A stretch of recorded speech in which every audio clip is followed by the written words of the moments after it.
Le Barnas est un mouvement littéraire du XIXe siècle qui suppose un romantisme. Les poètes parnassiens considèrent que le poème parfait est celui dont la forme est parfaite. Ils cherchent à composer des œuvres d'art pour apporter une contribution à l'art et non pour exprimer leurs émotions. Le Parnasse revendique une poésie plus impersonnelle et moins sentimentale.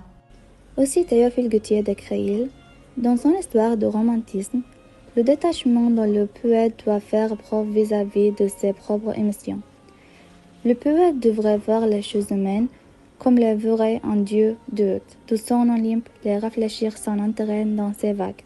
Tranel et leur donner avec un détachement parfait la vie supérieure de la forme.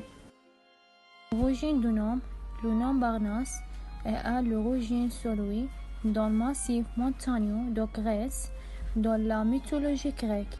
Ce massif était, comme Delphes, consécrable pour l'homme et il était considéré comme la montagne des monstres et le lieu sacré des poètes. Le Parnasse définit le séjour symbolique des poètes, vous finalement est semblé à l'ensemble du poète-poésie et la poésie elle-même. Le nom Parnasse fait allusion au monde Parnasse où vivait Apollondio de la poésie et Célinamos. L'art et la science, longtemps séparés par suite des efforts divergents de l'intelligence, doivent donc tendre à s'unir étroitement.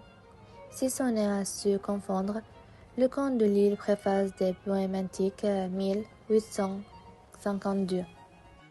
Ce courant a pour doctrine l'art pour l'art, c'est-à-dire un art purement esthétique, qui ne revendique aucune utilité sinon sa beauté.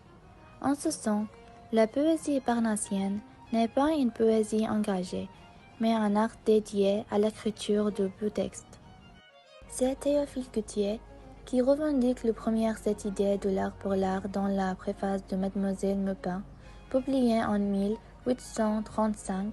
Il n'y a de vraiment peu que ce qui ne peut servir à rien, tout ce qui est utile est laid.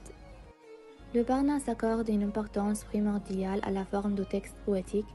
Plus la poésie se soumet aux contraintes métriques et sonores, plus elle est de qualité. L'art parnassien prend l'absence de lyrisme pour composer une poésie plus froide et plus travaillée. L'inspiration du poète parnassien ne naît plus de l'exploration du moi, mais plutôt des connaissances de l'Antiquité.